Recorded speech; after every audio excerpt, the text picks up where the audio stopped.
आप लोग का मैकेनिकल लवर्स यूट्यूब चैनल पे स्वागत है। आज आपका टॉपिक रहेगा आर्क ब्लो।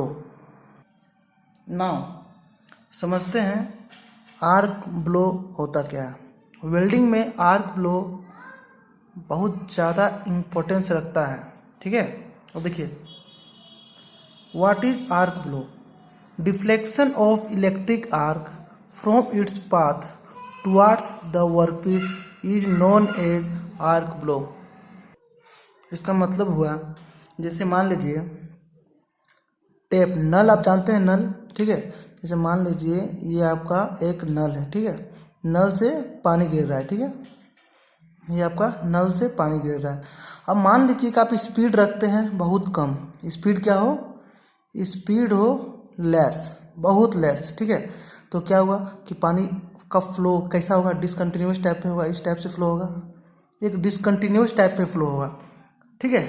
और मान लीजिए कि अगर स्पीड को हम बढ़ाते हैं, क्या कर रहे हैं, अगर स्पीड को हम बढ़ाते हैं तो फ्लो कैसा होगा? कंटिन्यूस फ्लो आएगा, ठीक है। कंटिन्यूस फ्लो आएगा, तो उसी को हम बोलते हैं आर्क ब्लो। देखिए, deflection of electric arc. Electric arc का क्या मतलब है? इलेक्ट्रोड से जो आर्क निकलता है उसको बोलते हैं इलेक्ट्रिक आर्क। उसका डिफ्लेक्शन को कहाँ से? फ्रॉम इट पाथ, अपने पाथ से जो डिफ्लेक्शन होता है वर्कपीस के टुवार्ड्स, वर्कपीस के द्वारा में, ठीक है, उसको हम बोलते हैं आर्क ब्लो। देखिए, एक आपको डायग्राम है नीचे, ठीक है। इस डायग्राम में देखिए, ये क्या है आपका? ये हो गया इलेक्ट्रोड, ये है आपका इलेक्ट्रोड जो मेनली कॉपर का होता है, आप किसी का भी रख सकते हैं। ये हो गया आपका इलेक्ट्रोड, ठीक है। ये हो गया आपका वर्क पीस, ठीक है। जैसा कि हम जानते हैं इलेक्ट्रोड से क्या निकलता है? आर्क, ठीक है, आर्क निकलता है। लेकिन आर्क का पॉइंट कहाँ पे होना चाहिए? इस पॉइंट, मतलब यहाँ पॉइंट तक इसको वेल्ड करना होता है, ठीक है। लेकिन देखिए वेल्ड कहाँ हो रहा है? इधर, ये ब्लो हो जा रहा है। मतलब तो कारण आपको हम बताएं, एक कारण हो सकता है स्पीड, ठीक है। दूसरा कारण हो सकता है ये arc length distance, L A, arc length distance. जैसे एग्जांपल में आपको हम समझाते हैं। देखिए, जैसे मान लीजिए ये एक इलेक्ट्रोड है, ठीक है। इलेक्ट्रोड मान लीजिए, नहीं तो कोई गन मान लीजिए, गन, फायरिंग गन। तो क्या होता है, जैसे मान लीजिए फायरिंग गन है, तो फायरिंग गन को हम फायर किए, तो प्रोजेक्शन थ्योरम आप पढ़े होंगे फिजिक्स में। तो क्या होता है, अगर स्पीड ज़्यादा है तो यहाँ स्ट्राइक कर जाएगा, ठीक है। लेकिन अगर मान लीजिए स्पीड कम है तो क्या इस टाइप से फ्लो होगा, इस टाइप से, तो कहीं थोड़ा दूर तक स्ट्रेट जाएगा, उसके बाद कर्व आ जाएगा। तो पाथ ऑफ प्रोजेक्शन या पढ़े होंगे फिजिक्स में। तो इसमें क्या आ रहा है? डिफ्लेक्शन आ रहा है। तो मान लीजिए ये आपका इलेक्ट्रोड है, ये आपका वर्कपीस है। हमें वेल्ड कहाँ तक करना है? इस पॉइंट तक वेल्ड करना है। लेकिन हम देखेंगे यहाँ भी वेल्ड होने लगा, यहाँ भी कुछ आर्क गिरने लगा, तो उसे हम क्या बोलते हैं? आर्क ब्लो बोलते हैं, ठीक है। ये मेनली समझने के लिए है कि आर्क ब्लो होता क्या है, ठीक है। अब आगे देखिए, it occurs at the beginning and at the end. Occurs कब होता है? एकदम स्टार्टिंग में। जैसे मान लीजिए आप नल को ओपन किए, जैसे नल को ओपन करेंगे तो स्टार्टिंग में क्या होता है? प्रेशर बहुत कम होता है स्टार्टिंग में, मतलब बिगिनिंग में क्या होता है? प्रेशर क्या होता है? कम होता है, तो आर्क ब्लो का चांस ज़्यादा है। तो स्टार्टिंग क्या होगा? इधर यहाँ ऐसे गिरता है, उसके बाद धीरे प्रेशर बढ़ता है तो स्ट्राइक करता है। और एक समय कब होता है? एंडिंग में। एंडिंग मतलब क्या है? एंडिंग का मतलब हो गया जब मान लीजिए आपका वर्क पीस कहाँ हो, कुछ डिस्टेंस पे है, इसको मान लीजिए आप, ये आर्क लेंथ है, ठीक है। ये आर्क लेंथ कितना डिस्टेंस पे? काफ़ी दूर है। तो वहाँ तो पॉसिबल कहाँ का है? एक स्टार्टिंग में पॉसिबल है और एक एंडिंग में पॉसिबल, वो यहाँ लिखा हुआ है। सेकेंड पॉइंट है, if speed is very slow, discontinuous flow, or if arc length more then deflection occur, hence heat concentration reduce। क्या बोल रहा है अभी आपको हम बताएं, ठीक है, कि आर्क ब्लो का कारण क्या है? एक पहला, स्पीड लो होना चाहिए, लो होगा तो आर्क ब्लो होगा, ठीक है। स्पीड लो होगा तो आर्क ब्लो का चांस ज़्यादा है। दूसरा क्या है? आर्क लेंथ, आर्क लेंथ अगर ज़्यादा है तो हो सकता है। इससे प्रॉब्लम क्या है?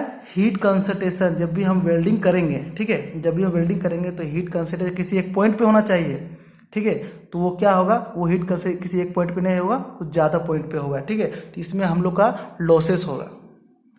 नाउ अब हम आपको बताते हैं कि remedies of arc flux, remedies of arc blow. Remedies का मतलब क्या हो गया कि जो आर्क ब्लो प्रॉब्लम आता है उसको हम कैसे दूर कर सकेंगे, ठीक है। तो पहले देखिए, use small arc length at beginning and at end, ठीक है। हाँ, आपको बताए थे कि आर्क लेंथ ये क्या हो गया, ये हो गया आपका आर्क लेंथ। ये क्या रखिए, छोटा रखिए। इसका मतलब क्या है, इसका मतलब ये बोल रहा है कि इलेक्ट्रोड है और वर्क पीस के बीच का जो डिस्टेंस हो वो जितना मिनिमम हो सके उतना अच्छा है, ठीक है। दूसरा, use extra materials at the beginning and at the end. Extra material का मतलब क्या है कि जैसे मान लीजिए कि आपका ये पॉसिबल हो रहा है, ठीक है, और ये होता भी है, ठीक है। कितना भी कंट्रोल कर लीजिए, आर्क ब्लो के कारण कुछ मटेरियल वेल्डिंग का अदर पार्ट में भी हो जाता है। तो इसके लिए हम क्या करेंगे, पहले से ही वर्क पीस में कुछ एक्स्ट्रा मटेरियल रख देंगे, ठीक है, कि एक्स्ट्रा मटेरियल होगा तो उसको आसानी से हम लोग रिमूव कर सकते हैं, ठीक है। तीसरा क्या बोलता है, use flux coating on the electrode. देखिए, use flux coating on the electrode. तो क्या करेंगे, इलेक्ट्रोड पे अगर फ्लक्स कोटिंग करेंगे तो भी आर्क ब्लो का चांस कम हो जाता है। अब कुछ कुछ अभी बता देते हैं, जैसे फ्लक्स कोटिंग का मतलब क्या होता है। फ्लक्स कोटिंग का मतलब होता है, जैसे मान लीजिए ये आपका इलेक्ट्रोड है, ठीक है, ये इलेक्ट्रोड है। इसमें हम क्या करते हैं, किसी भी मेटल का या किसी ऐसा मटेरियल का जो हार्मफुल ना हो, ठीक है, उसके हम क्या करते हैं, मेटल पे इलेक्ट्रोड मेटल पे हम कोटिंग कर देते हैं, ठीक है। किससे बचाने के लिए, देखिए, एटमॉस्फेरिक कॉन्टामिनेशन से बचाता है। मतलब कि आफ्टर जब भी रिएक्शन होगा, जब भी वेल्ड होगा, ठीक है, तो एटमॉस्फेरिक से कोई रिएक्शन ना हो जाए, उससे हम लोग को फ्लक्स कोटिंग बचाता है। कैसे बचाता है, एक स्लेग का फॉर्मेशन हो जाता है, ठीक है। जैसे हम बताए थे, ये आपका वेल्ड है, मतलब इलेक्ट्रोड है, यहाँ वेल्ड करना है तो एक स्लेग का फॉर्मेशन कर देगा, ठीक है। एक स्लेग का फॉर्मेशन हो जाएगा तो बाहर से जो एटमॉस्फेरिक जितना भी ऑक्सीजन है, कुछ भी है, हार्मफुल इफेक्ट है, वो मेरा वेल्डिंग को डिस्टर्बेंस ना करे, ठीक है। एक और है, डीसी सप्लाई में यूज और नोट, मतलब डीसी सप्लाई कर भी सकते हैं, नहीं भी कर सकते हैं। लेकिन देखिए, इफ एसी होगा तो क्या होगा, फ्लक्चुएशन होगा, ठीक है। तो आप इसमें क्या करेंगे, आप लोग के लिए हम डीसी सप्लाई ही करेंगे। अगर जहां एसी सप्लाई करेंगे तो फ्लक्चुएशन आएगा, तो हीट कंसंट्रेशन जिस पॉइंट पर होना है उस पॉइंट पर बहुत लेस होगा और आर्क ब्लो का चांसेस ज़्यादा हो जाएगा। अब पढ़ते हैं फ्लक्स कोटिंग आखिर होता क्या है, कौन कौन मटेरियल यूज करते हैं, सारा फुल डिस्क्रिप्शन अभी आपको हम बताते हैं, ठीक है। देखिए, क्या है फ्लक्स कोटिंग, ये आपका क्या है, एक इलेक्ट्रोड का डायग्राम है, ठीक है। मान लीजिए एक कॉपर इलेक्ट्रोड ही है, मान लीजिए, ठीक है, और इसमें क्या किया, एक कोटिंग किया हुआ है, ठीक है। ये आपका क्या हो रहा है, एक स्लेग फॉर्मेशन हो रहा है, ठीक है। और ये आपका क्या है, एक वर्क पीस है, ठीक है। ये आपका क्या है, एक वर्क पीस है, ठीक है, एक वर्क पीस है। आप देखिए, इसे हम नाम दिए बेस मेटल। जनरली ये जो मेटल होता है किसका बना होता है, ये उसी चीज़ का बना होता है जिस चीज़ का वर्क पीस होता है, ठीक है।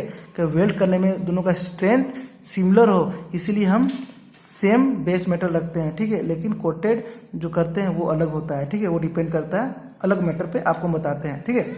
ये देखिए, अभी आपको हम बताए थे, जैसे मान लीजिए जब भी प्रोसेस, आपको हम जितना भी प्रोसेस अभी तक समझाए थे जिसमें इलेक्ट्रोड का यूज हो रहा था, ठीक है, क्या होता है, हमेशा याद रखिए, इंपॉर्टेंट है, अभी हम जो बोल रहे हैं वो बात ध्यान रखिएगा, बहुत ज़्यादा इंपॉर्टेंट है, ठीक है। सबसे पहले आप बताइए कौन मेल्ट होता है, मेटल या कोटेड। तो ध्यान रखिए, सबसे पहले जो मेटल है वो मेल्ट करता है, ठीक है। सबसे पहले मेटल मेल्ट करेगा, उसके बाद जो कोटेड पार्ट है वो मेल्ट करेगा। फायदा देखिए, इंपॉर्टेंस, पहले ये मेल्ट करेगा तो ये वेल्ड होने लगेगा। जब कोटेड होगा, कोटेड मेल्ट होने लगेगा तो क्या, एक स्लेग फॉर्मेशन कर देगा। अगर स्लेग फॉर्मेशन कर रहा है तो ऑब्वियसली बात है, स्लेग फॉर्मेशन क्या होता है, टू प्रोटेक्ट फ्रॉम एटमॉस्फेरिक, ठीक है। तो एटमॉस्फेरिक से जो होता है उससे हमें बचाने के लिए काम आता है, ठीक है। आप देखिए, हम आगे एक एक पॉइंट आपको पढ़ पढ़ के बताते हैं, जो इम्पोर्टेंट पॉइंट होगा उसे आप याद रख लीजिएगा, ठीक है।